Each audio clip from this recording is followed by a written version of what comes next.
Muchachos, buenos días.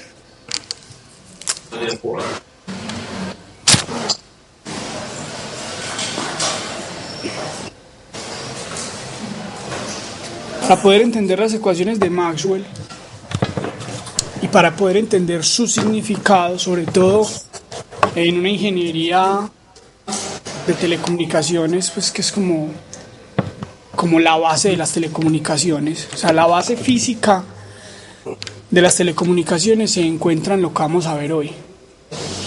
Quizá cuando usted ya esté más maduro, más grande en la carrera, se va a dar cuenta que básicamente toda la física que usted estudia en su carrera de ingeniero es para poder entender lo que vamos a ver hoy, para poderlo comprender bien. Entonces hoy lo que vamos a hacer es básicamente como un abrebocas, como un brochazo. Entonces para poder entender las ecuaciones de Maxwell,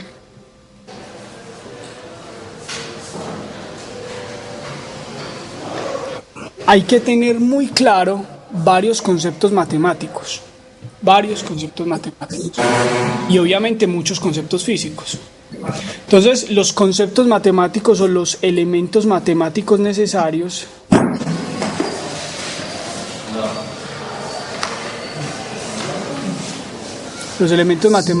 digamos necesarios, obligatorios, son: 1, el laplaciano.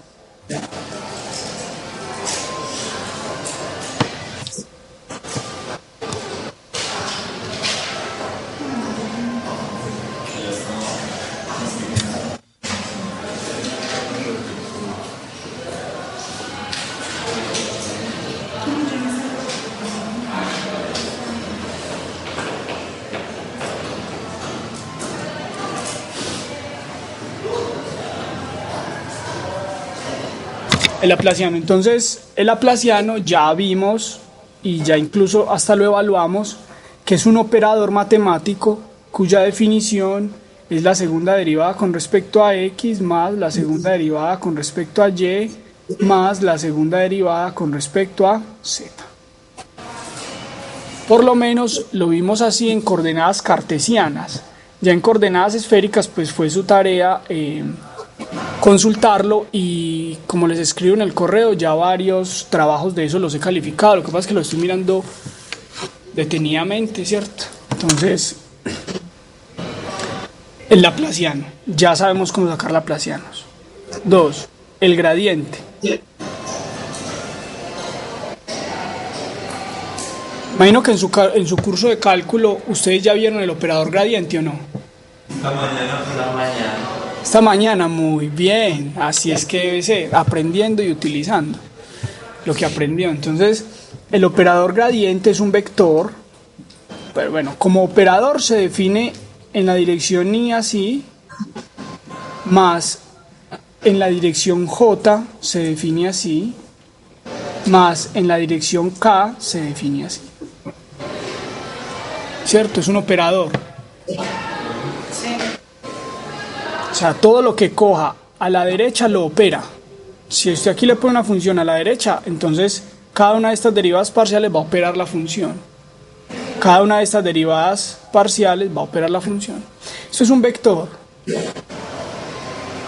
Como vector, entonces, nos da una dirección que siempre es, digamos, perpendicular a unas órbitas que se denominan las equipotenciales, pero por el momento eso no es muy importante. Es importante saber que si usted tiene una función en el espacio y esta función describe cierta superficie, el vector gradiente normalmente apunta de forma perpendicular a la superficie. ¿De acuerdo? Bueno, pero este significado geométrico por el momento no es muy trascendental. No es mucha la trascendencia. ¿Lo vieron esta mañana? ¿O solamente vieron esta ecuación? Sí, la ecuación geométrica no. El significado geométrico lo verán luego y lo estudiarán, y esto dependerá pues de de las equipotenciales y eso. Pero entonces esto todavía no es muy trascendente. Yo lo resolví en matemáticas especiales. Sí, en matemáticas especiales que se ve eso. Bueno, luego otro operador muy importante para usted poder comprender lo que es las ecuaciones de Maxwell es el operador divergencia.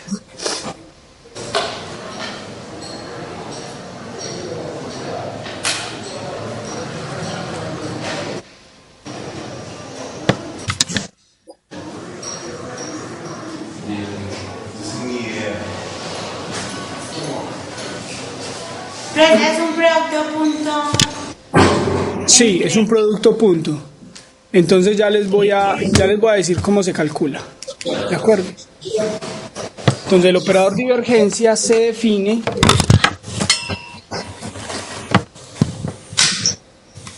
digamos que usted tiene un vector A, sea A un campo vectorial,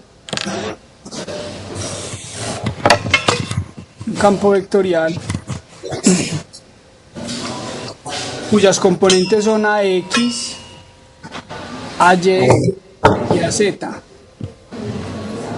Listo. Entonces,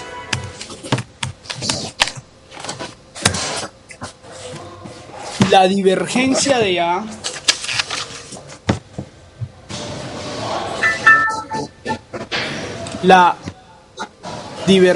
del vector A se define como el producto punto entre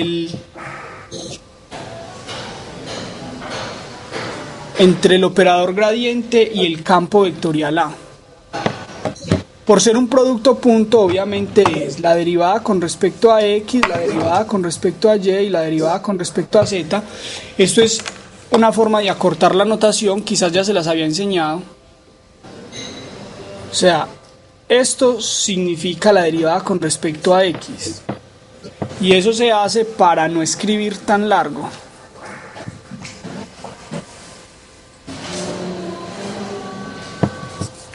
Producto punto con el vector A, que es a X, a Y y a Z. Uno puede expresar la divergencia en coordenadas curvilíneas generales.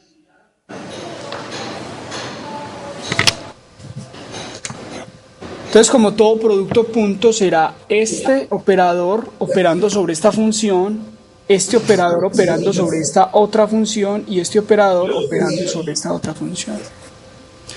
Sumados, entonces va a ser la derivada con respecto a X de A sub X más la derivada con respecto a Y de A sub Y más la derivada con respecto a Z de A sub Z.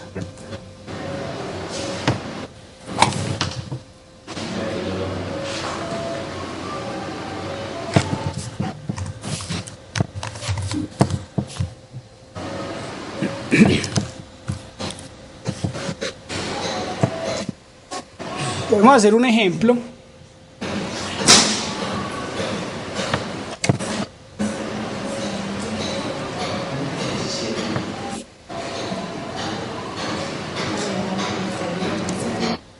Digamos,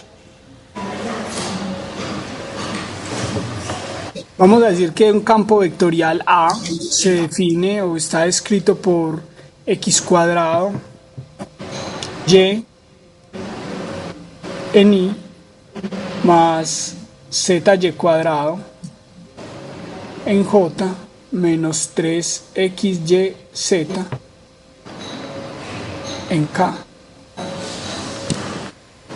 Encuentren la divergencia de A.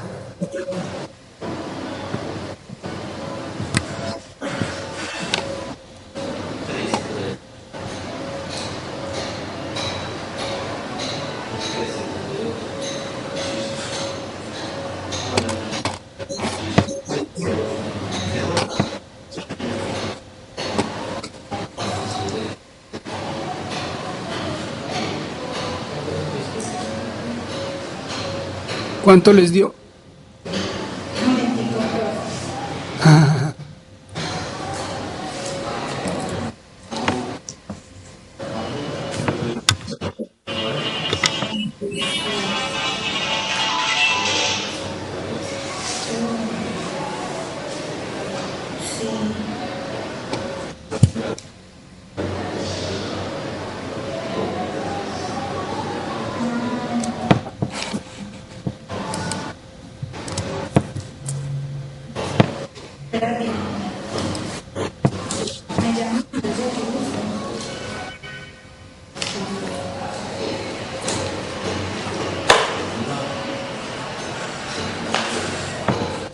Entonces lo podemos resolver de la siguiente forma. La derivada parcial con respecto a x de a sub x. ¿Quién es a sub x? Este pedacito. O sea, de x cuadrado y.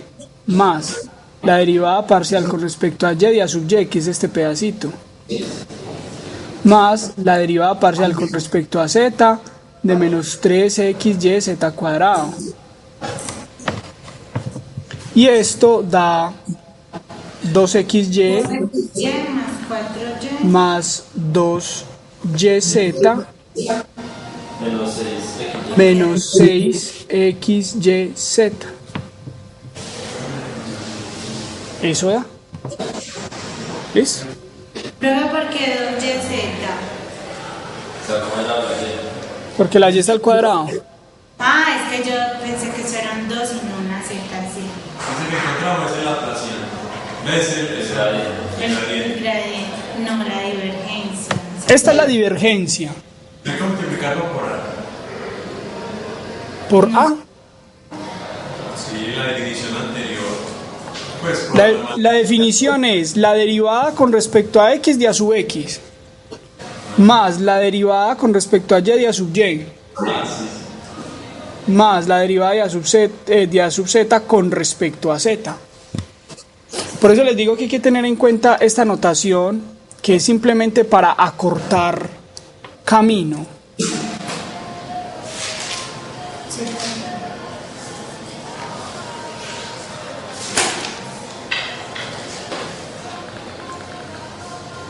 Ok, entonces esta es la divergencia.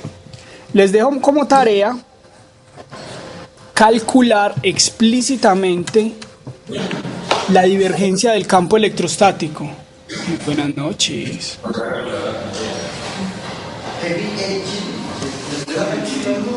¿La divergencia de qué, profe? La divergencia del campo electrostático. Calcular la divergencia del campo electrostático, que está descrito por K sub B, Q sobre R cuadrado en la dirección de R. Pero entonces, esto se convierte en R sobre R cubo, ¿cierto? O sea, este es unitario, este no. Y esto se convierte en X en Y más Y en J más Z en K sobre X cuadrado más Y cuadrado más Z cuadrado a la 3 medios. O sea, esto es un campo vectorial, es el campo vectorial causado por una carga Q en un punto XYZ del espacio. La carga es estática. Entonces les dejo como tarea encontrar la divergencia del campo eléctrico. Que es K, una constante. Sí, esto ya lo vimos, ¿cierto? Sí, K sub B es la constante eléctrica, Sí, sí. ¿cierto? Y Q es la carga que produce el campo. De hecho, K sub B se puede expresar como 1 sobre 4 pi epsilon 0, donde epsilon 0 es la permitividad eléctrica del vacío. Entonces, calcular esto.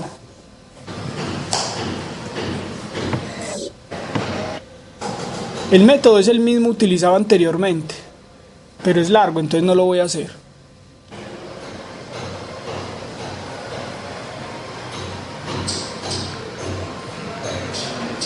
Bueno, el significado geométrico de la divergencia lo van a estudiar en su curso de cálculo.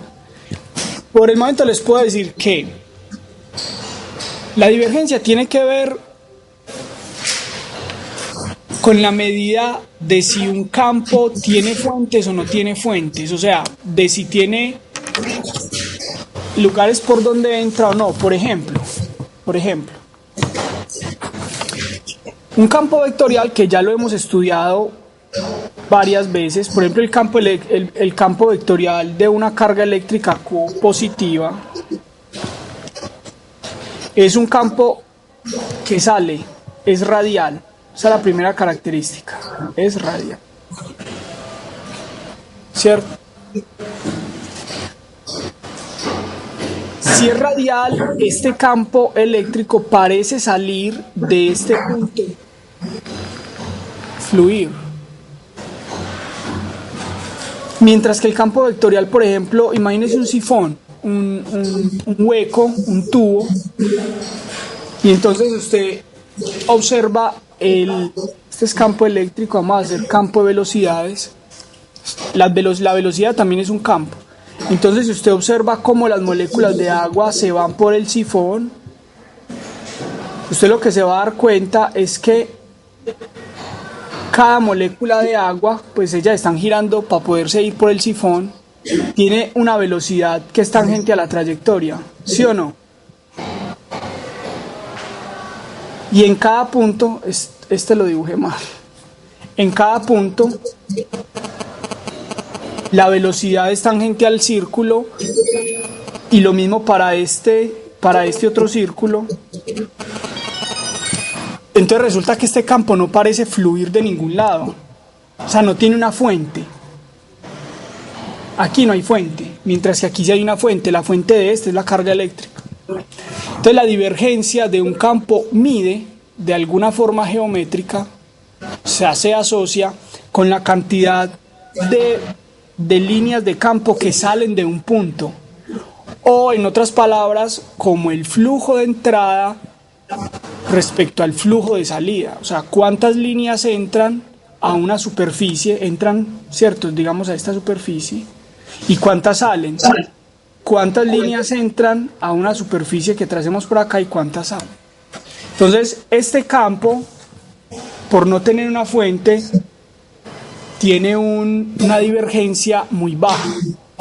Obviamente, pues en un sifón real, las flechitas de la velocidad no son tan bonitas, entonces la divergencia no va a ser exactamente cero.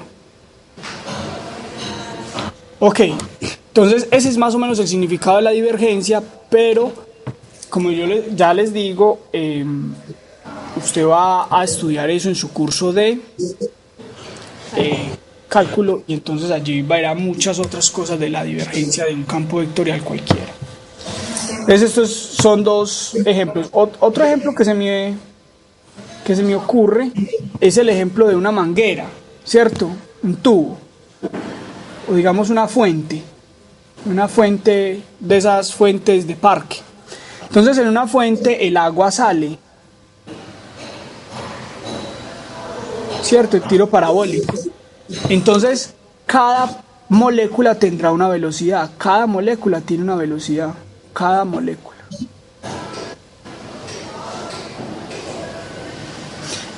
El campo de velocidades de este sistema tendrá una divergencia que debe ser diferente de cero, porque la velocidad sí tiene una fuente, la fuente está en la boca de la manguera. Entonces la medida de la medida de esa divergencia sería la divergencia del campo de velocidades, aquí la divergencia del campo de velocidades y aquí la divergencia del campo eléctrico. ¿De acuerdo? Es la medida de cuánto fluye un campo desde un punto. Entonces estábamos viendo preguntas sobre esto. Los veo callados, acongojados. ¿Qué pasa?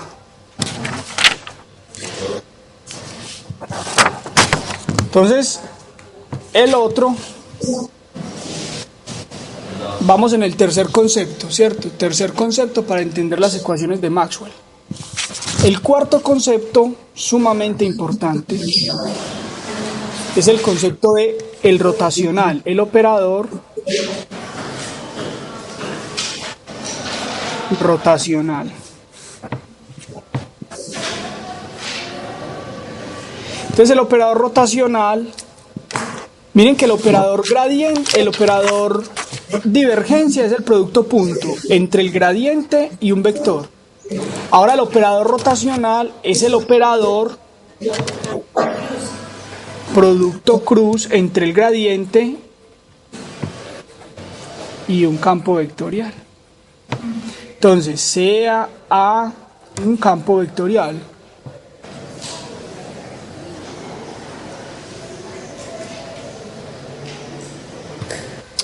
Sea un campo vectorial.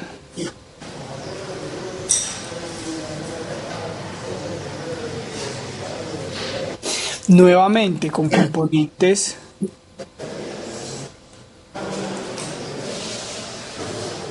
a X, a Y y a Z.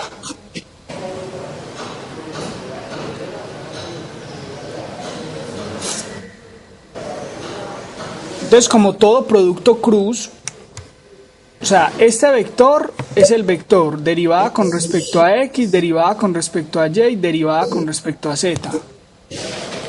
Producto cruz con A sub X, A sub Y y A sub Z. Y como todo producto cruz se expresa mediante un determinante.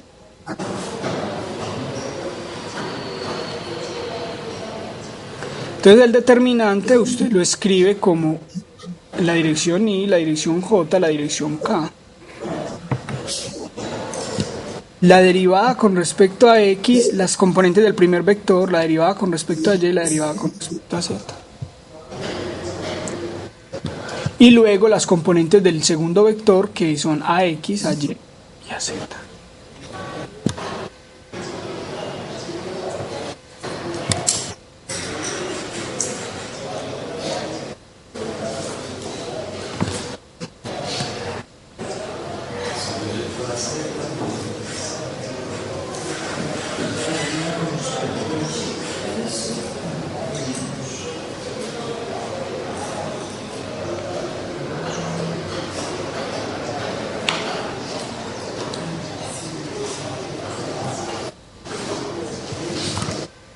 Vamos a hacer un ejemplo.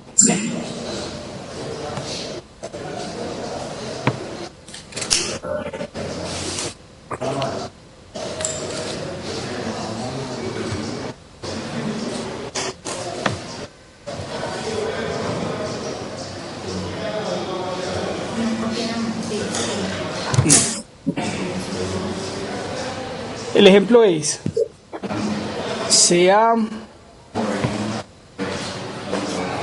bueno, voy a hacer el rotacional del campo electrostático.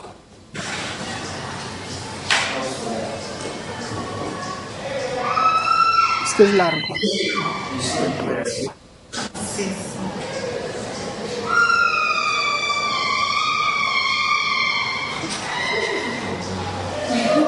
¿Están seguros de que allá hay vigilancia privada?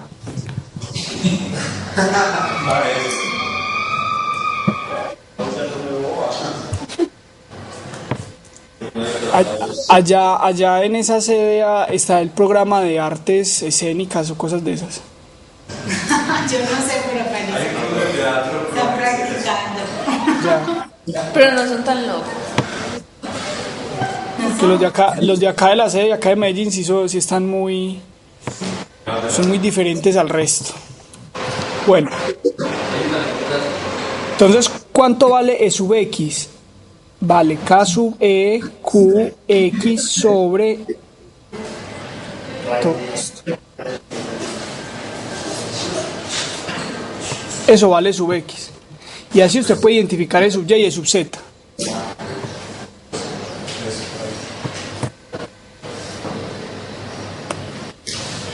Entonces si hacemos el rotacional, lo voy a escribir acá. ¿O necesitan la hojita? Bueno, háganlo.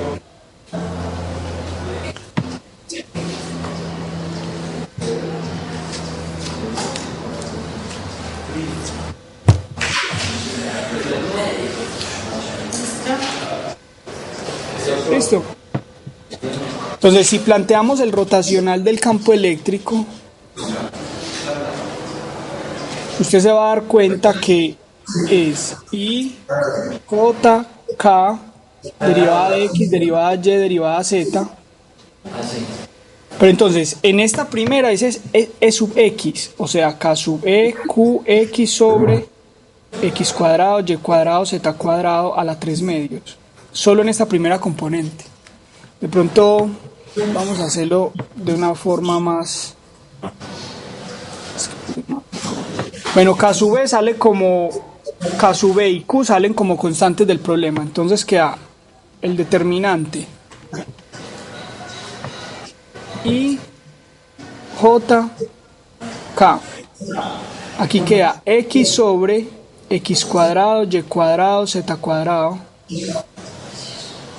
a la 3 medios. Aquí queda y sobre lo mismo, pero para poder abreviar eso, esto es un z cuadrado. Para poder abreviar eso, digamos que r es igual a la raíz de x cuadrado, y cuadrado, z cuadrado. Entonces, r al cubo va a ser todo esto a la 3 medios. No sería la 1 medio. Señor, Porque a la 3 medios su problema es a la 1 medio.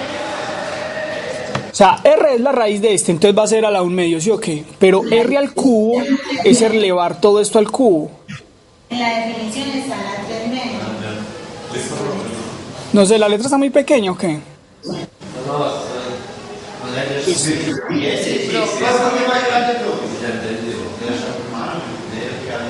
Entonces observen una cosa.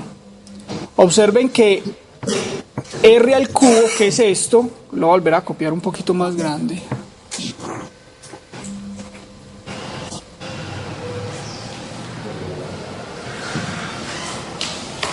R al cubo es esto, que es lo que tenemos acá.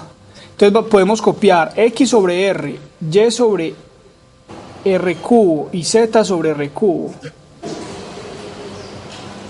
Listo. Obviamente aquí va la derivada con respecto a x, la derivada con respecto a y y la derivada con respecto a z. ¿Cierto?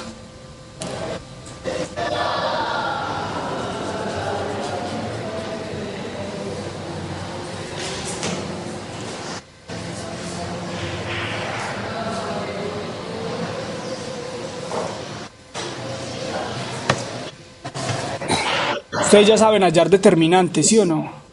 Sí. Muy bien. Entonces, ¿cuánto nos da este cálculo? Da k sub b, q y un paréntesis grande. En la dirección de y, Es la derivada de z a la 3 con respecto a y. exactamente, menos La esta. derivada de y sobre r a la 3 con respecto a z. Menos j, ¿sí o qué? Menos j que multiplica a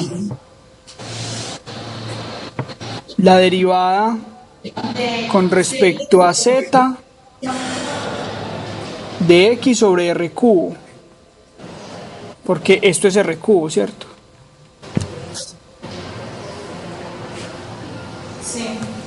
Menos la derivada con respecto a x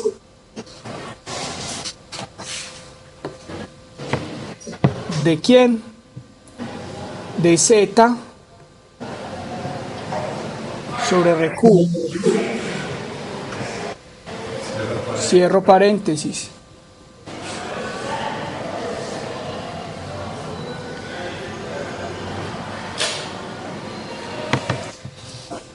Listo. Sí. Más en la dirección de k la derivada con respecto a x de y sobre r cubo menos la derivada con respecto a y de x sobre r cubo. Y ahí sí se cierra.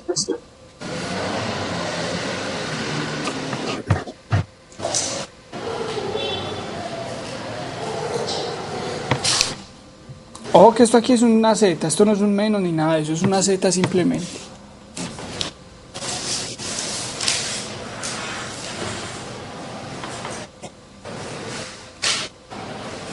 Entonces vamos a desarrollar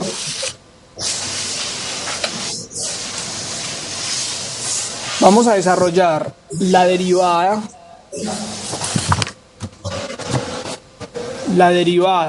con respecto, por ejemplo, a x de z sobre r cubo.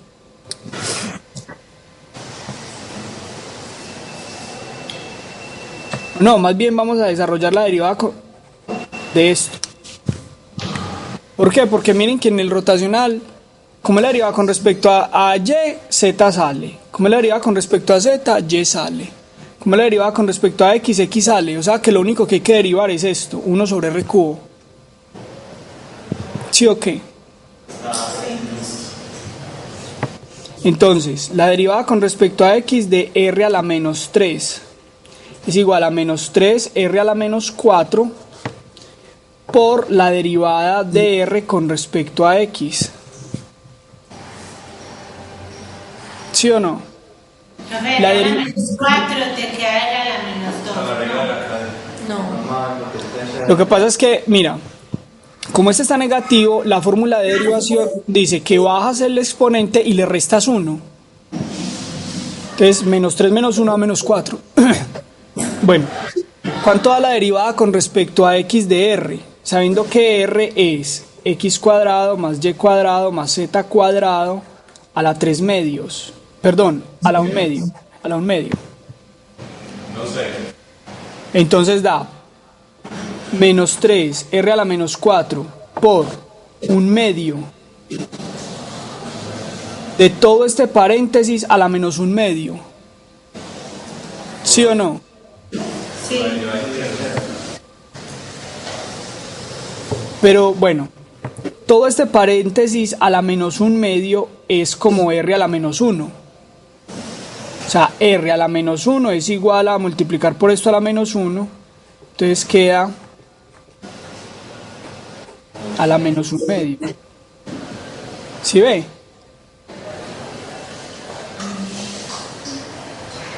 ¿Preguntas?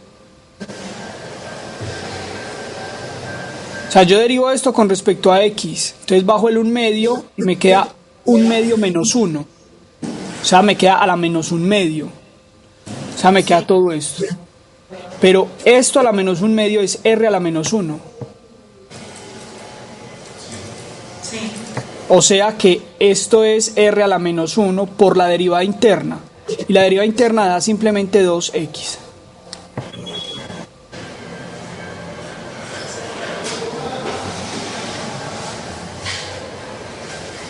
Sí. Listo. Si no entienden algo, me dicen, por favor. Entonces con eso la derivada con respecto a x se convierte, bueno, aquí el 2 se cancela, esto queda r a la menos 5, entonces queda menos 3x sobre r a la 5.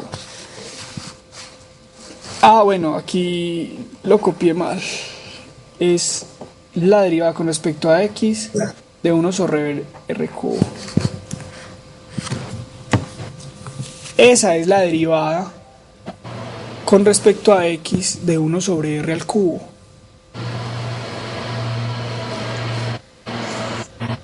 Entonces observen que siempre que si yo derivo esto con respecto a x me sale menos 3x arriba. O sea que yo puedo concluir que la derivada con respecto a y de 1 sobre r al cubo es igual a menos 3y sobre r a la 5. Y también puedo concluir que la derivada con respecto a z es menos 3z sobre r5.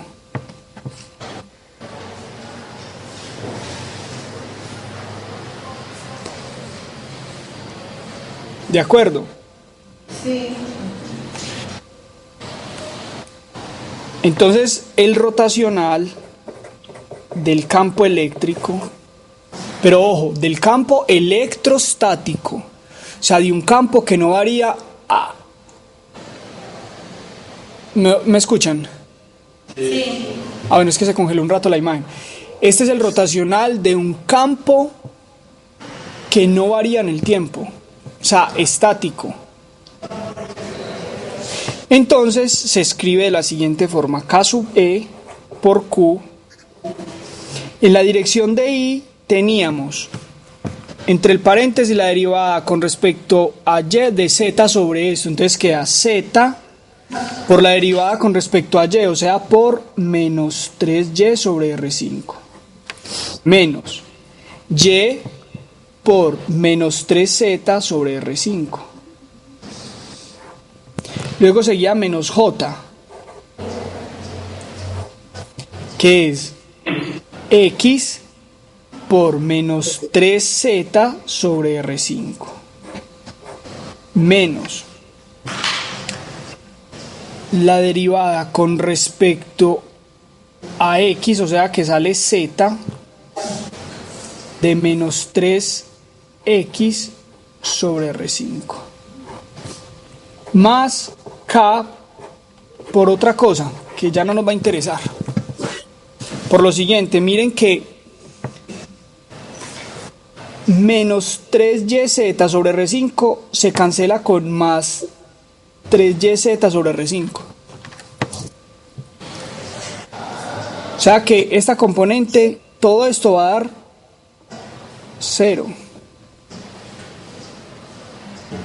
Lo mismo esta, mire que esto está negativo y este menos por este menos da un más, o sea que todo este paréntesis da 0.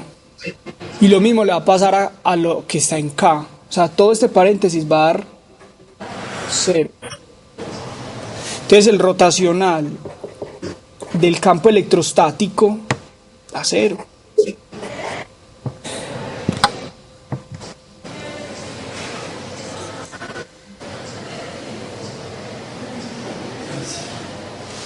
Profe, ¿no se dice que si un campo rotacional es 0 no posee circulación? Ajá, no circula. A ver, enseguida voy a pasar al significado físico de ello. Claro, claro.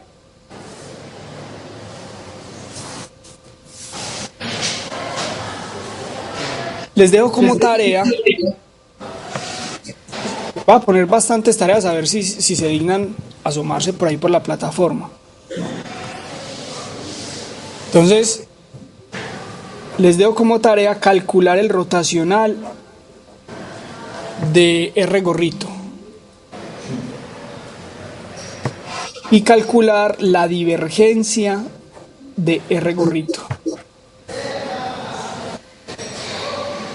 También calcular el rotacional de R y la divergencia de R. Tarea.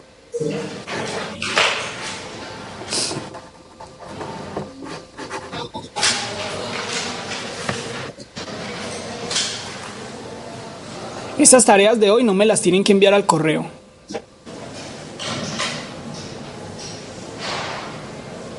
Para que las haga y tengamos unos temas, unos ejercicios propuestos para las discusiones de las asesorías. Ok, entonces ya con esto tenemos los suficientes fundamentos para entender las ecuaciones de Maxwell, pero bueno, falta la interpretación del rotacional.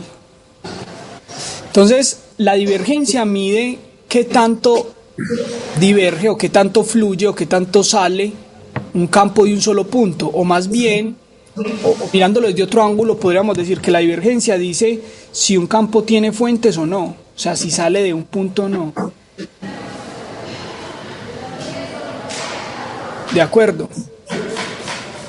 Mientras que el rotacional mide qué tanto circula un campo alrededor de un punto. Entonces, en los ejemplos que veíamos ahorita del sifón, ¿cierto? En estos ejemplos, el campo de velocidades acá tendría un rotacional diferente de 0. Porque sí tiene circulación.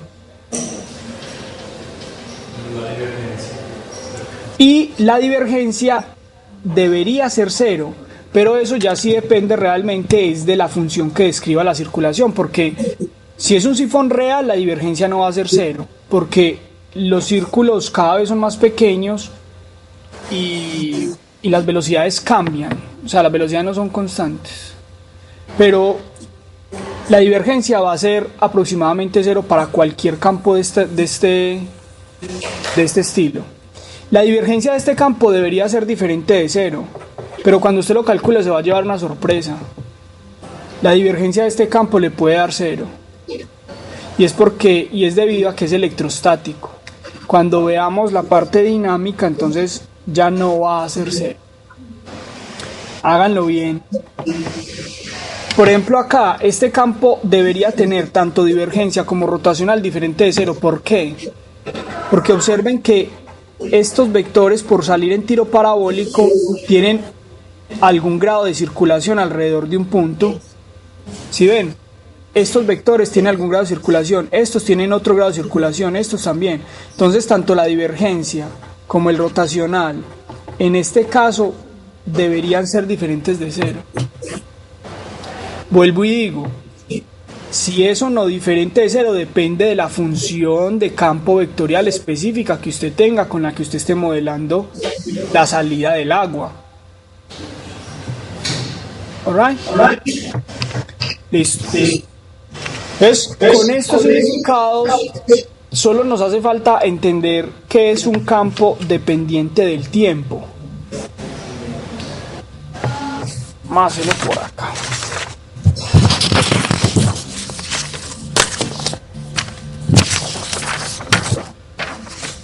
Campo vectorial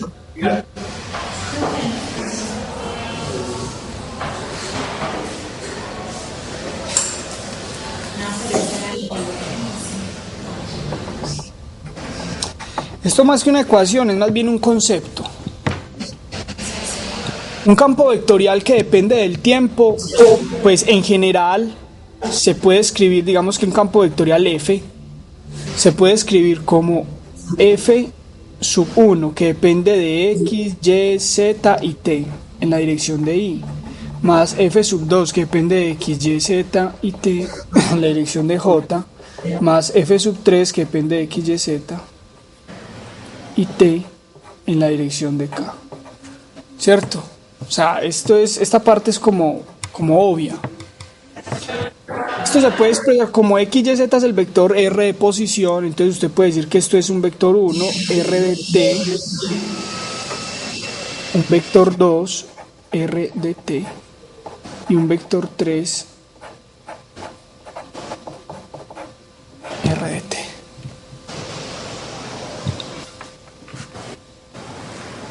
¿De acuerdo?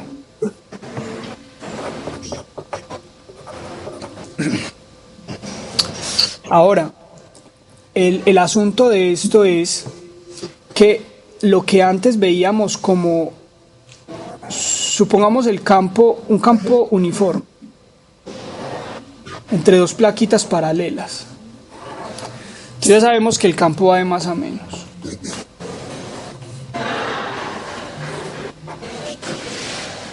Si la función de campo que describe este campo vectorial es una función que a cada punto del espacio le asocia un vector, a cada punto del espacio, que uno globalmente señala de esta forma.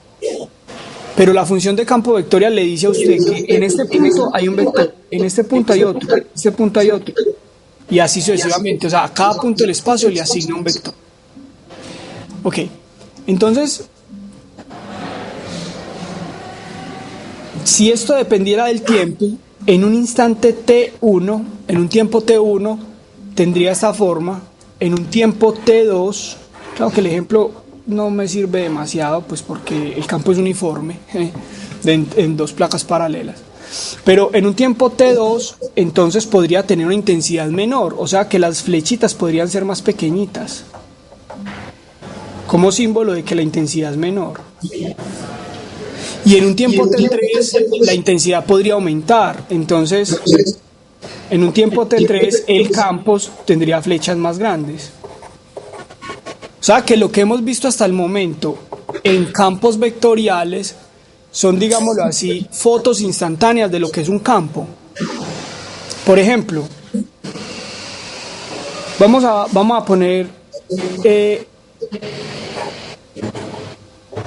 X, Y y Z. Entonces ya dijimos que un campo vectorial le asigna a cada punto del espacio un vector.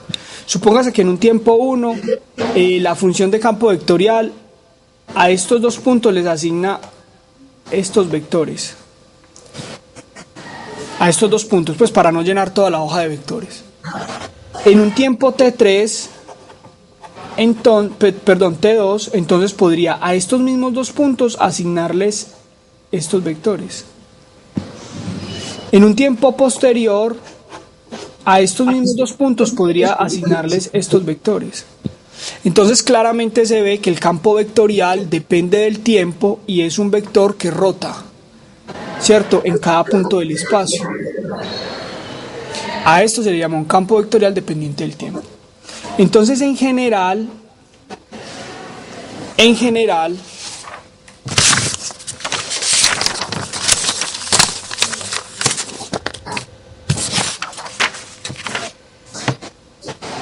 el campo eléctrico es un campo que depende de la posición y del tiempo. ¿Por qué? Pues porque si usted, por ejemplo, tiene aquí un electrón y lo tiene quieto, entonces el campo eléctrico, bueno, pongamos un positrón. Entonces, si usted lo tiene quieto, el campo eléctrico sale. ¿Sí o no? Pero si su electrón se está moviendo dentro de un conductor, o sea, dentro de un alambre de cobre, si usted está parado acá y cuando está quieto, el campo eléctrico vale K sub B por la carga del electrón sobre el radio al cuadrado. Pero si el electrón se está moviendo, entonces en un tiempo 1 va a tener esa magnitud, en un tiempo 2 va a tener una magnitud más pequeña porque esta distancia aumenta. En un tiempo 3, cuando el electrón esté por acá, va a tener una magnitud aún más pequeña porque la distancia entre el electrón y usted aumentó. Entonces, el campo, cuando usted se para en este punto R, va a depender constantemente del tiempo. Si lo dibujáramos, entonces al inicio, en este punto sería, aquí está el electrón, en este punto el campo sería así, en un tiempo T1. En un tiempo T2, en este mismo punto, el campo sería así, cuando el electrón esté por acá. En un tiempo T3, cuando el electrón esté por acá, entonces el campo se acostaría aún más. O sea que el campo cambiaría de dirección. Y además de eso, las flechitas serían cada vez más pequeñas. O sea que ahí lo pinté un poco mal. Sería así, luego así, luego así, luego así. Hasta que finalmente casi se hace cero. El campo vectorial en este punto del espacio depende del tiempo. Para el caso de un electrón que se mueve en un conducto. Muy bien. Entonces, las ecuaciones de Maxwell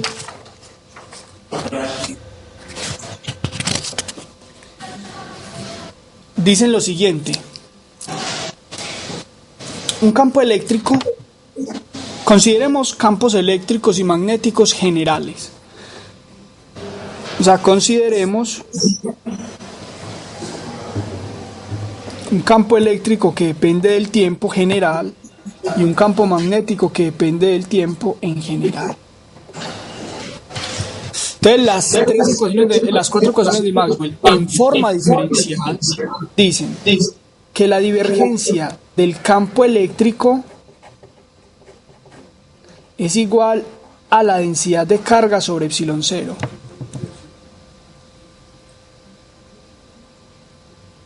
Hola.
No, ya.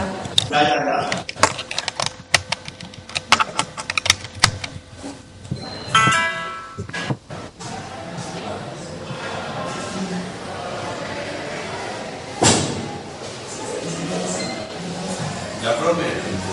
Pero no. Ah, yo pensé que esa. Ok, gracias, Jaime.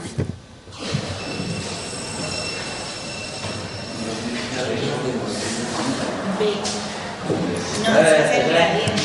¿El campo magnético es una R o una B? Etiqueta la ventana. No, parece el gradiente. El campo magnético es una B.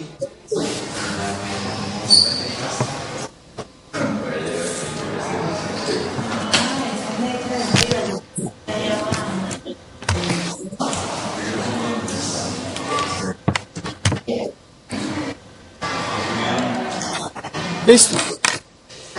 Entonces, en general, Rho es la densidad de carga eléctrica que puede estar variando con el tiempo.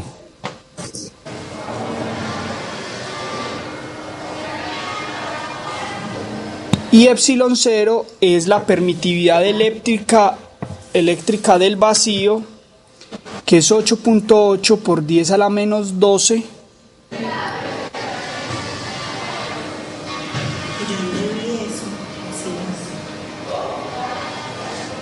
Esto ya lo vimos, pues ya debieron haberlo visto epsilon 0 en campo, ¿cierto? Que los que en campo. Sí. ¿Ustedes no ven campos? No, el otro es el próximo semestre. O física 2, pues, o campos no, física 2. No, no me hemos visto mecánica y de onda, ya el otro ya nos toca de campos y de desarrollo. En el otro semestre. Después de esto. Ya.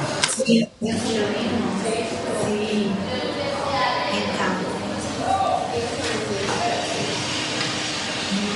esa semana en el que ¿Y cuál profesor es el que les dicta campos?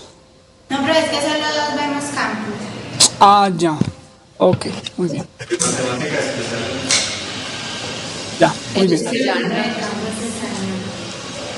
Pues es de epsilon.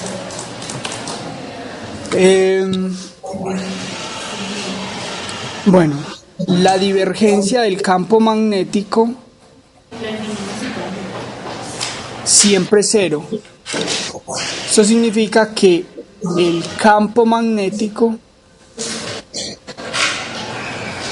no tiene fuentes.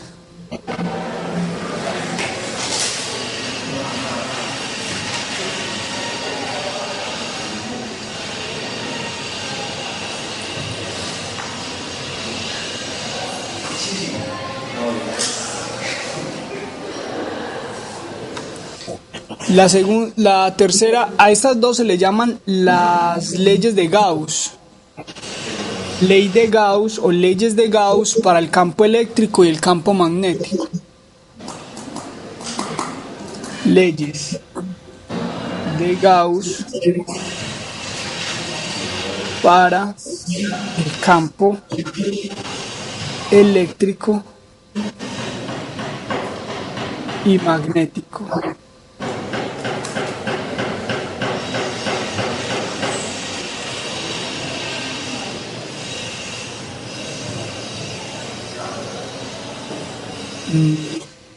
Yo la verdad no sabía que ustedes no habían visto campos. Eso me Pero preocupa. sí, yo no sé, esa materia está después de esta, no me acuerdo. Igual el programa contiene las ecuaciones de Maxwell, entonces voy a tratar de explicarlas un poco más conceptualmente. Aunque a ver, de campos lo único que hemos visto es el campo eléctrico. Bueno, la otra ecuación de Maxwell dice que el rotacional del campo eléctrico siempre es igual a menos la derivada temporal del campo magnético. Esto significa que si si el campo magnético varía en el tiempo,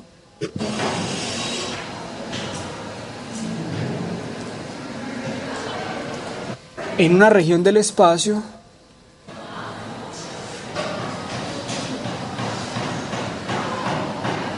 entonces se producen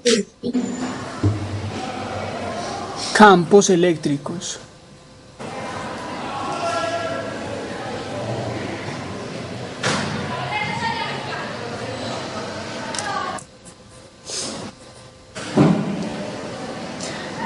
Muy bien, menos mal me acabaron de decir eso. Entonces, todo el estudio de las ecuaciones de Maxwell las vamos a enfocar en los conceptos, solo los conceptos de campo vectorial. Entonces, con las ecuaciones de Maxwell no vamos a hacer ningún cálculo. O sea, va a ser importante que usted entienda lo de las fuentes, el significado de la divergencia, el significado del rotacional. Y para eso entonces enseguida vamos a aprovechar y vamos a ver un documental que dura una media hora o 40 minutos. Bueno, realmente puede durar hasta más porque es explicado sobre las leyes de Maxwell. Y ahí vamos a aprender varios conceptos que tienen que ver con ondas, ¿de acuerdo? Pero sí me deja muy preocupado que no hayan visto el campo eléctrico, porque entonces las ecuaciones de Maxwell tienen muy poco sentido.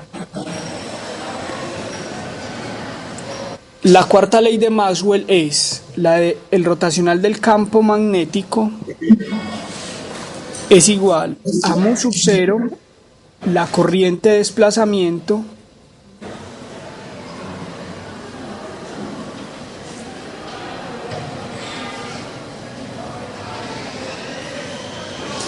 más mu sub 0 epsilon, la derivada con respecto al tiempo. Eso es una J. Esta ley lo que quiere decir es que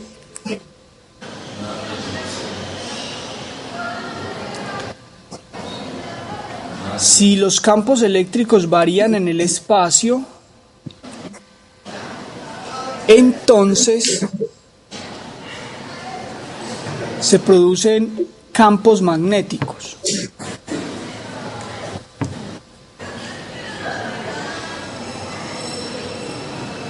Con una circulación diferente de cero.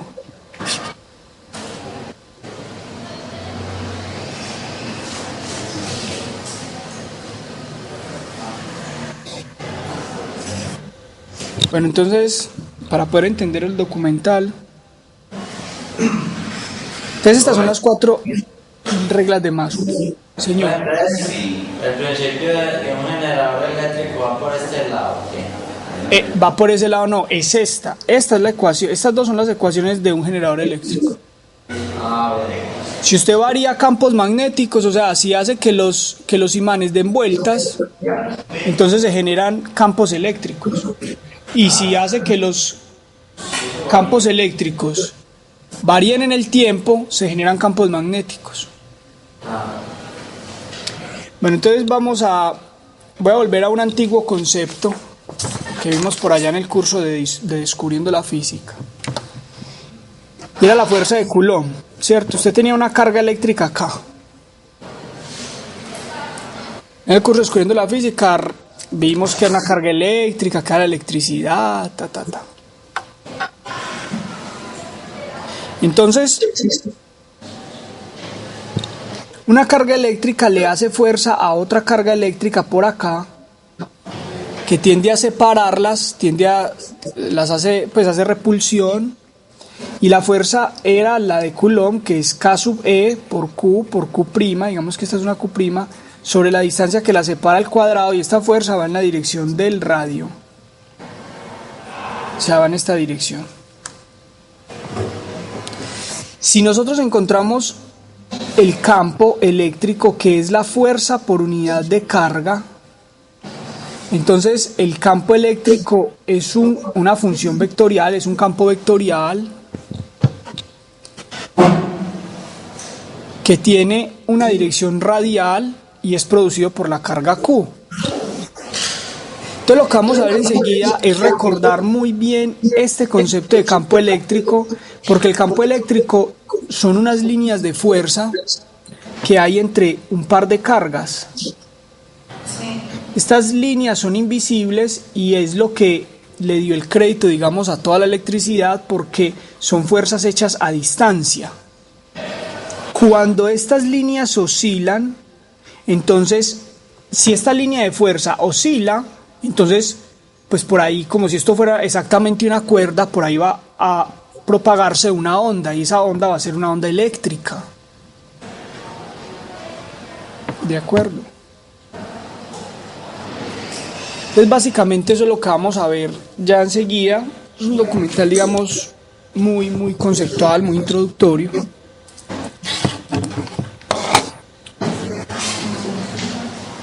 En un segundo yo...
Bueno, entonces, como les digo, vamos a enfocar este estudio a la parte conceptual.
Porque sí, como ya los parciales ya se han dado. ¿En serio? El día que llegó tarde, se hizo martillar de la secretaria. ¿Por qué no pueden cancelar eso? Ay, pues, sí. Samba, Medellín, habla ya. No, pero voy a robar los Ah, pero ya sé, yo cancelé. Claro,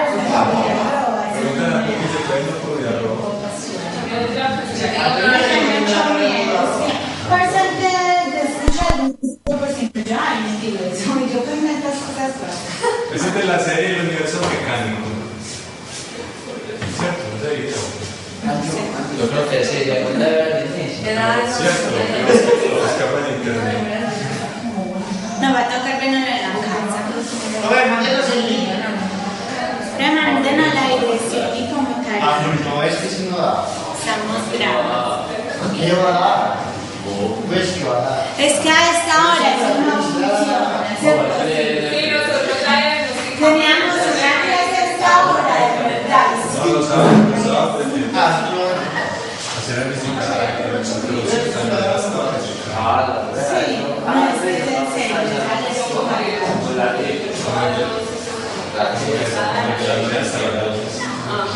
Siempre diga. Y no te doy casi. Sáquenme la ecuación que me expliqué. Me trae poli. Polystation.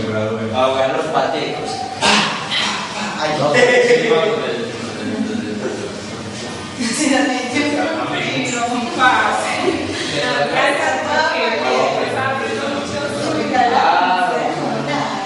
con un pez que jugar Nintendo Wii aquí pasa. Jugar tenis. Pero tenis. Pero el que sé que la película viene se Bien. ¿Ah? ¿Qué fue? Lo está grabando. Está acabando. Lo está grabando. No, mira que no. Sí, sí, ya. Ah, sí, ya sí. Pero eso no se apaga. apaga eso, bueno.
Bueno, muchachos, entonces vamos a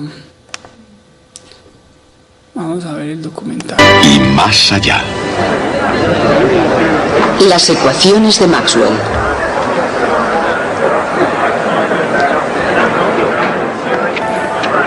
Cuando yo iba a la universidad, como ustedes ahora, hice un curso de historia moderna. Y en una de las clases dijo el profesor: y con esto damos por terminado el siglo XIX. Alcé mi manita con timidez y le dije: señor profesor, Muchachos, ¿la imagen se ve muy pixelada o se logra entender por lo menos de qué se está hablando? Se pega No, está bien. Está bien. Yo lo paré. Entonces éramos muy respetuosos. Le dije, señor, usted ha dedicado 2 semanas a explicarnos la teoría de la guerra en el siglo XIX y no ha dicho ni una palabra sobre las teorías de James Clerk Maxwell. Esa teoría de la guerra en el siglo XIX es un tema de significación poco duradera, mientras que lo que hizo Maxwell afecta cada día de nuestras vidas. ¿No le parece que es una extraña distorsión sobre lo que es importante en historia? Después de todo, quizá no fuéramos tan respetuosos. Quizá molesto, o tal vez picado por mi pregunta, demostró que sabía quién era Maxwell y explicó brevemente a la clase lo que había hecho. El punto es que la historia de la ciencia es la hijastra de la profesión de historiador. La mayoría de los historiadores la ignoran precisamente porque no la entienden. Son como esos que buscan las llaves debajo de la lámpara porque es donde hay luz, aun cuando las hayan perdido en otra parte.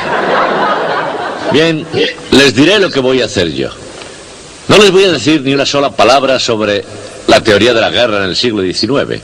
Lo que voy a hacer es hablarles sobre las bellas teorías de James Clerk Maxwell.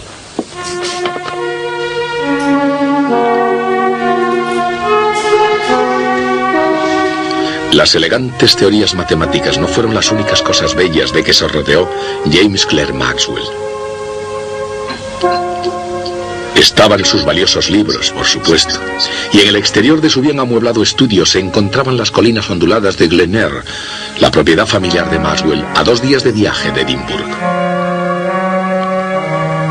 Cada mañana, más cercana incluso a su corazón, estaba Catherine. Buenos días, James. Oh, querida, ¿ya me traes el té? Te pones a trabajar y no sabes ni la hora. Se conocieron en Aberdeen, en el Marischal College, donde Maxwell empezó a enseñar en 1856. 2 años más tarde, James escribía a su tía Kay: la presentes para comunicarte que pronto tendré esposa. Predijo que su nueva novia, con toda seguridad, no me parará las matemáticas. Y como ya era característico en todas las predicciones científicas de Maxwell, esta fue igualmente exacta.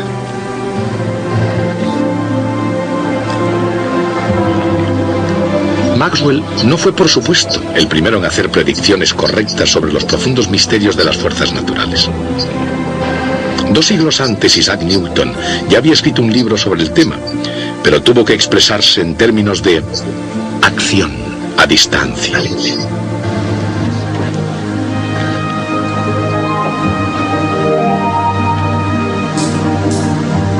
Esa idea llegó a aplicarse no solo a la gravedad, sino también a la electricidad y al magnetismo.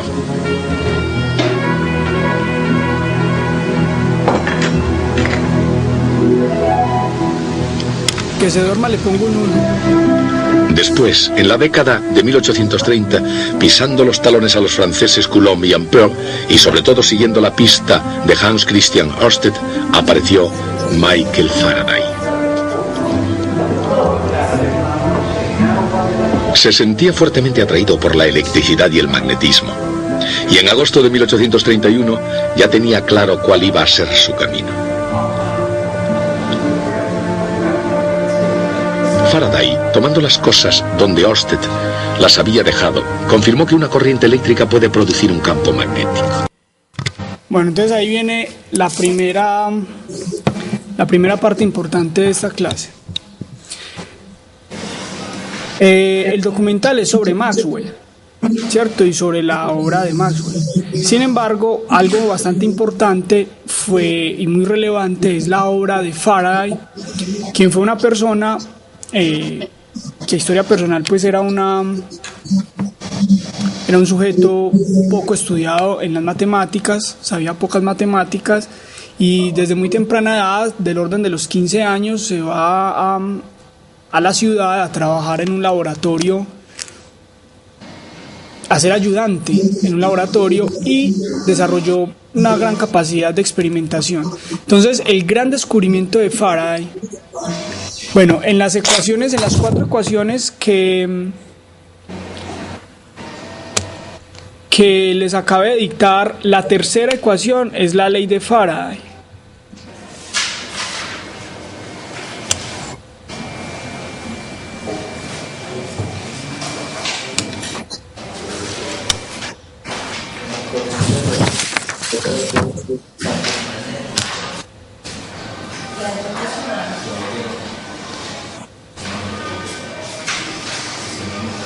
Entonces, Faraday lo que hizo fue descubrir que cuando usted hace variar un campo eléctrico,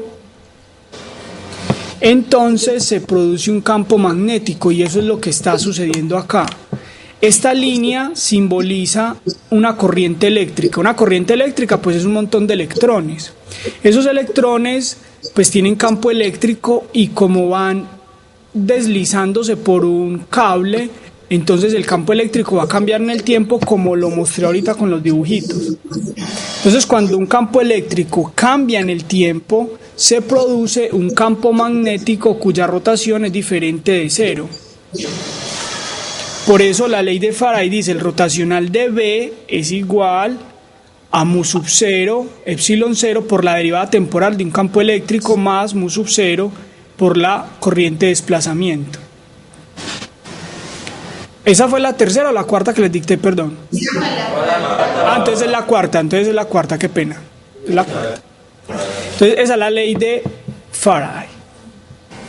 Lo que pasa es que Faraday solamente descubrió la parte de la derivada temporal del campo eléctrico. Maxwell fue el que le añadió la parte de la corriente del desplazamiento.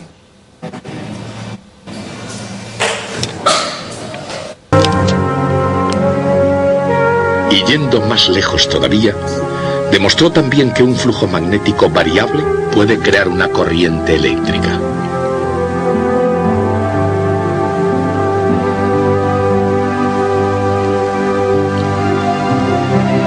Y que una corriente eléctrica variable en un circuito puede inducir el que aparezca una corriente en otro.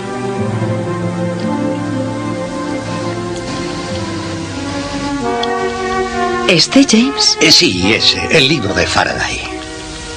Después de eso, y especialmente a la luz de descubrimientos similares del americano Joseph Henry, el principio de inducción en la naturaleza de la electricidad y del magnetismo estaba ahí porque el mundo científico pudiese contemplarlo.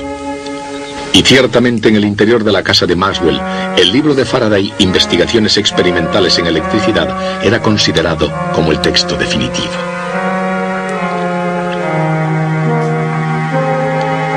Cuando se hizo con la obra de Faraday, Maxwell ya estaba preparado para sacar nuevas conclusiones, una habilidad que había desarrollado desde sus años mozos.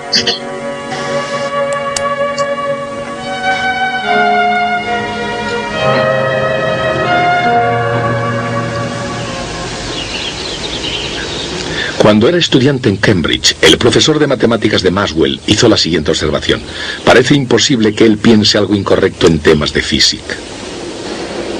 Poco después, siendo estudiante graduado, escribió un artículo con el que la comunidad científica tuvo que estar de acuerdo. Su título era Sobre las líneas de fuerza de Faraday. Y con la preparación de esa obra, James Clerk Maxwell había hecho sus deberes para casa. En la primavera de 1846, Michael Faraday había redactado un artículo con el título Consideraciones sobre las vibraciones en los rayos. Bueno, aquí estoy pensando, y yo creo que cometí un error, muchachos, qué pena con ustedes. La cuarta ecuación, donde Maxwell suma o pone la corriente de desplazamiento, se llama la ecuación de Ampere-Maxwell. Ampere, se escribe Ampere. A-M-P-E-R-E, Ampere. Con una tilde a la izquierda, pues una tilde torcida en la primera E. Y la que les había dicho al inicio es la ecuación de Faraday. Y debe ser así porque cuando el campo magnético varía en el tiempo, genera campos eléctricos rotacionales, y eso fue lo que él descubrió. Entonces, ahí me confundí, qué pena con ustedes. Imagino que enseguida lo irán a decir aquí en el documental. En esa profética publicación especulaba que la luz era un tipo de vibración en las líneas de fuerza. Bueno, entonces esa última frase sí es de analizar con pinzas. Observen que acabamos de ver que entre dos cargas eléctricas hay unas líneas de fuerza que son invisibles, pero son líneas que unen, ¿cierto? Que atraen las dos cargas de magnitud opuesta, o sea, si la una es positiva y la otra es negativa, y que las separan si son del mismo tipo. Si esas líneas de fuerza vibran, entonces Faraday logró imaginarse que las vibraciones en esas fuerzas, en esas líneas de fuerza, producirían luz. Entonces voy a devolver un segundito la...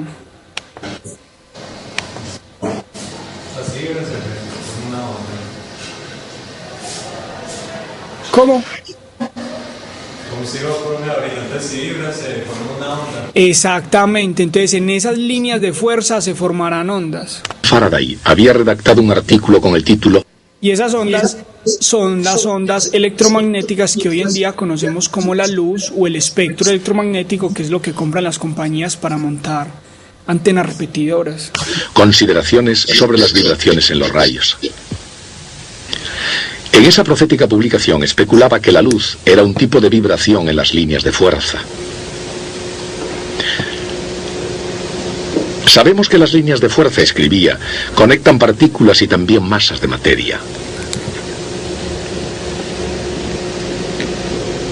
En otras palabras, en la imaginación de Faraday, las cargas eléctricas estaban ligadas por líneas de fuerza en el espacio vacío.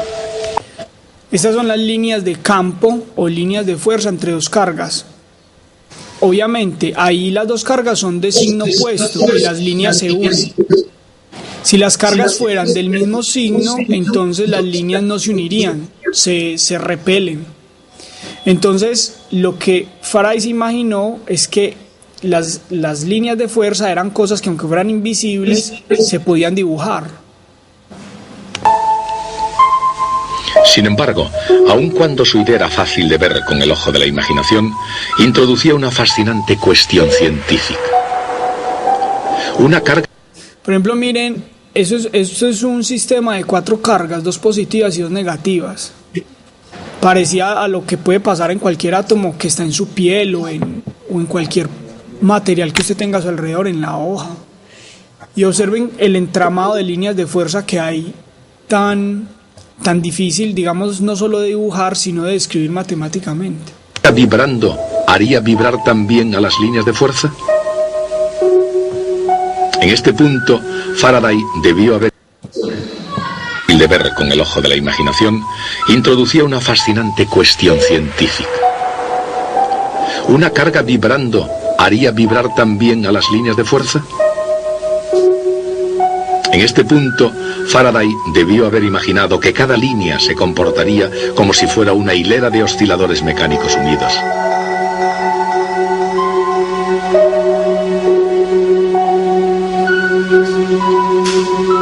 Y en ese caso, habría visto una perturbación propagándose a lo largo de la hilera, bien como onda longitudinal, bien como onda transversal.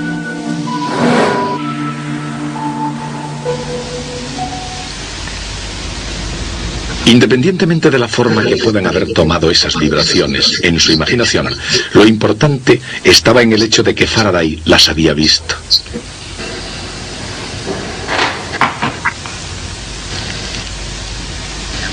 Y entre líneas, en alguna parte del libro de Faraday, Consideraciones sobre las vibraciones en los rayos, James Clerk Maxwell descubriría su teoría electromagnética de la luz. Sin embargo, antes de poder leer lo escrito por Faraday, para posteriormente refinarlo y pulirlo con sus elegantes matemáticas, Maxwell tuvo que descifrar una pista decisiva. Encontró una velocidad... Bueno, en estas últimas frases queda explícito el hecho de que Maxwell era un excelente matemático y que Faraday era una persona más bien de tipo experimental. Y lo que Maxwell básicamente hizo, porque si ustedes ven las 4 ecuaciones que les di, las 2 primeras son las leyes de Gauss, la tercera es la ley de Faraday y la cuarta es la ley de Ampère. O sea que realmente Faraday lo que hizo fue entender matemáticamente esas ecuaciones y escribirlas de una forma muy elegante. Además que también introdujo esa corriente de desplazamiento que Ampère no la vio, pues no la descubrió, y entonces él la introdujo con unos razonamientos sencillos pero que hasta el momento no se conocía. Entonces, queda de forma, digamos, explícito que Maxwell entendió matemáticamente muy bien el electromagnetismo y ese fue su gran aporte. Muy significativa relacionada con las fuerzas de la electricidad y del magnetismo. Cada onda tiene una velocidad característica que depende de lo que la hace viajar. Por ejemplo, en aguas profundas, la velocidad de las olas depende de la aceleración de la gravedad y de la longitud de la ola.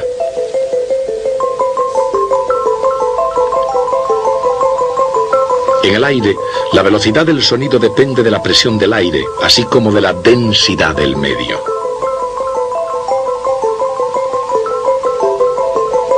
Y para los osciladores conectados, la velocidad viene dada por la constante del muelle, la masa y la distancia entre los osciladores.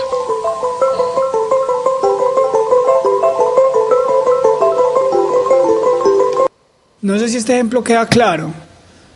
O sea, lo que están modelando ahí es un conjunto de bolitas que están pegadas por resorticos. Entonces, si usted perturba una bolita, pues va a propagar una onda por ese sistema. Y la onda va a tener una velocidad que depende de la constante del resorte, que ahí la llaman muelle, y de la distancia que hay entre los cuerpos y de la masa de los cuerpos.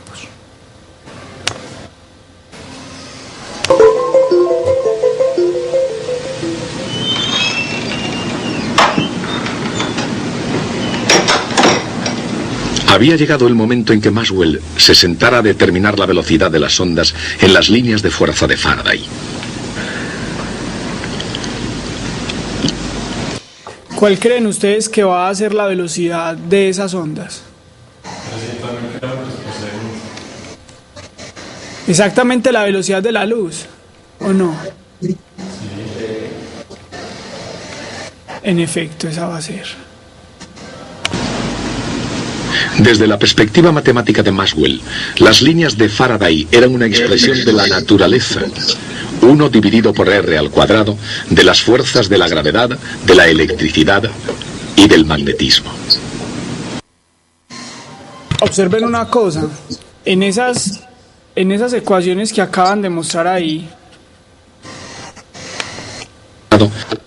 de las fuerzas, se ve la fuerza de la gravitación, o sea, la fuerza que se hace en dos masas, la Tierra y la Luna, por ejemplo. La fuerza eléctrica que se hace en dos cargas, el electrón y el protón. Y la fuerza que hace un cuerpo 1 que esté imantado, que tenga una cierta, digamos, una carga eléctrica que se está moviendo con velocidad v, que genera un campo. Entonces, la fuerza que hace una carga eléctrica que genera un campo magnético sobre otra carga que también se esté moviendo, que genere otro campo magnético P1 y P2, entonces va a tener esta forma. Miren que la forma matemática es prácticamente la misma. De la gravedad, de la electricidad y del magnetismo. Pero la primera era la fuerza de atracción gravitacional. Sí.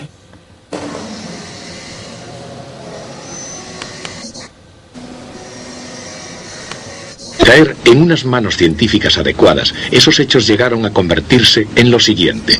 Puesto que las fuerzas fundamentales de la electricidad y del magnetismo no son independientes, la constante eléctrica K sub E y la magnética K sub M deberían estar relacionadas. Pero la cuestión es, ¿cómo? El cociente K sub E partido por K sub M tiene por unidades metros al cuadrado dividido por segundos al cuadrado. Dicho de otra forma, son las unidades del cuadrado de una velocidad. ¿Pero de qué velocidad? Su cuadrado es 9 por 10 elevado a 16 metros al cuadrado dividido por segundo al cuadrado. Dividan la constante eléctrica entre la constante magnética. Y ahí está, la velocidad de la luz.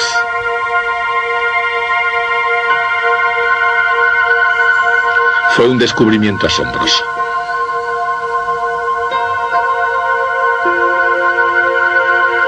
Después de 50 años del minucioso examen científico en otros lugares, James Clerk Maxwell vio la luz y encontró su velocidad en las fuerzas de la electricidad y del magnetismo.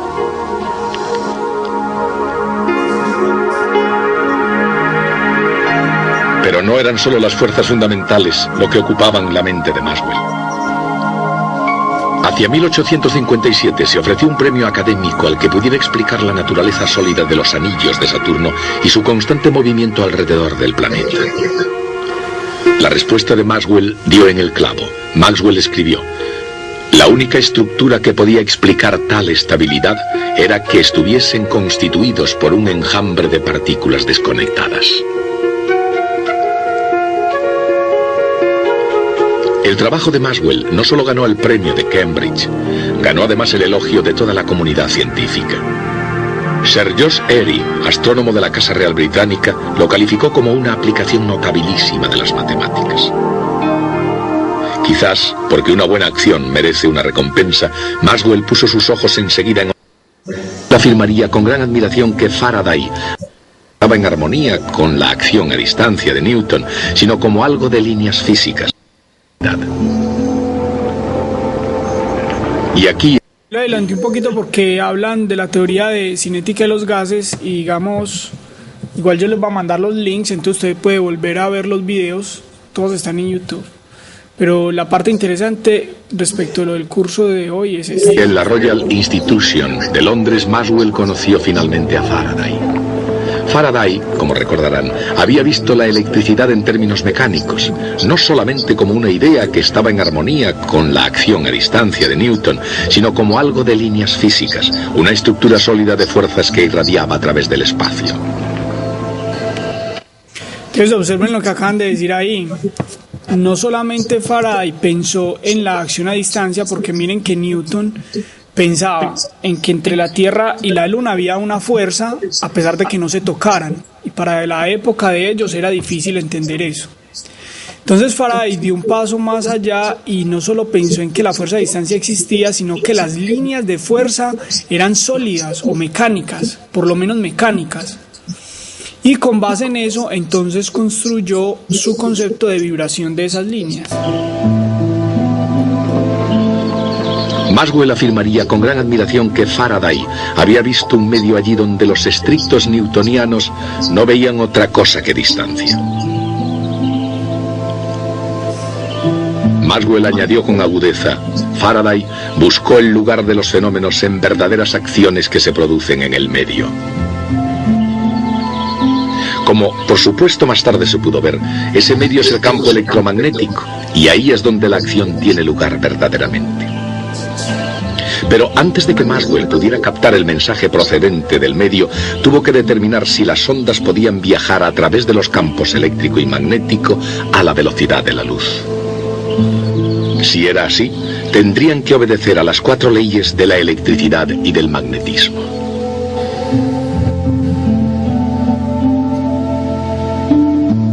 El flujo eléctrico a través de cualquier superficie cerrada es igual a 4pi por K sub B multiplicado por Q, o Q dividido por epsilon sub 0, donde Q es... Entonces acá lo que van a mostrar son las 4 ecuaciones de Maxwell en forma integral. Yo se las escribí en forma diferencial. Entonces, la primera ley de Gauss, la primera ley de Maxwell, que es la ley de Gauss para el campo eléctrico en forma integral, es esta. La integral cerrada del campo en un área es Q sobre epsilon 0. ¿Cómo? Porque es una integral cerrada. Una integral cerrada es una integral que se hace sobre toda la superficie. Pero una integral abierta es una integral que se hace sobre un pedacito de superficie.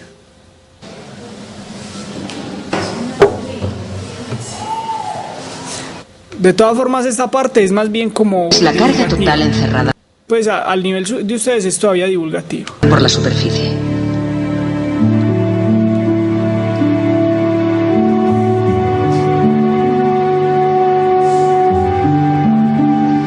Y el flujo magnético a través de cualquier superficie cerrada es siempre igual a 0.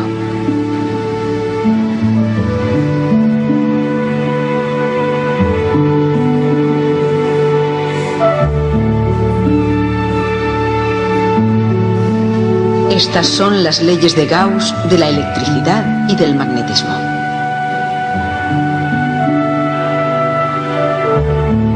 La circulación del campo magnético a lo largo de cualquier trayectoria cerrada es igual a mu sub 0 por la intensidad de la corriente eléctrica que pasa a través de la superficie bordeada por esa trayectoria. Esta es la ley de Ampère.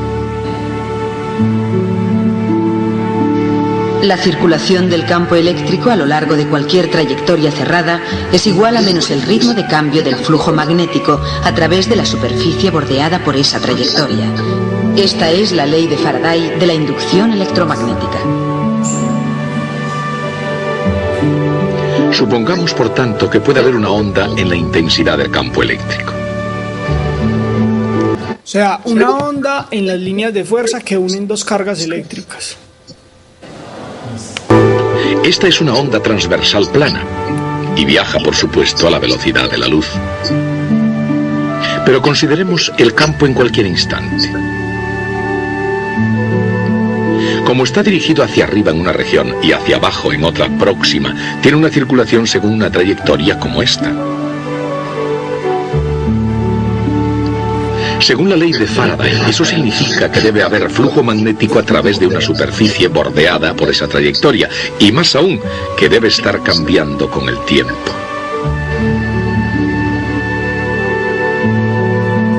Y eso solo puede significar una cosa, que a una onda eléctrica le acompaña siempre una magnética allá donde vaya.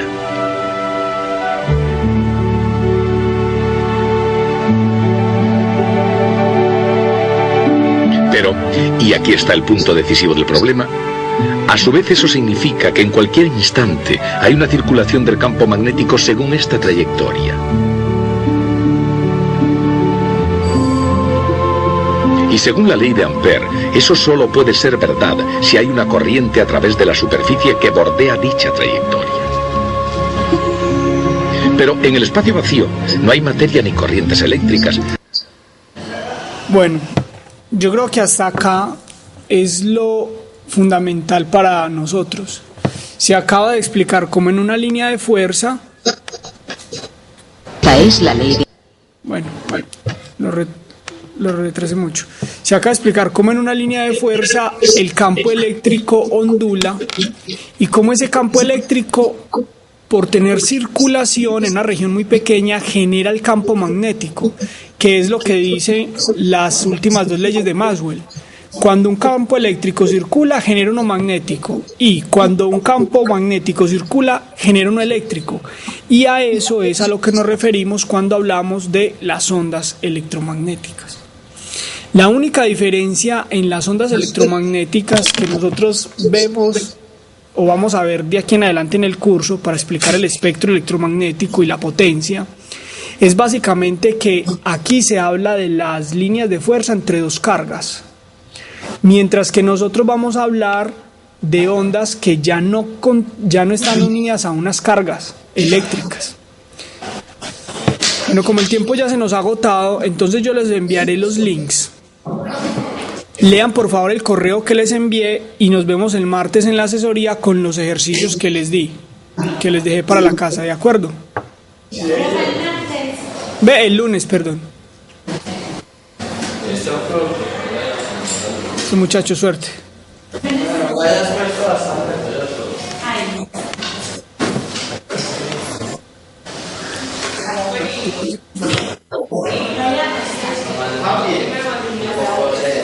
Bien.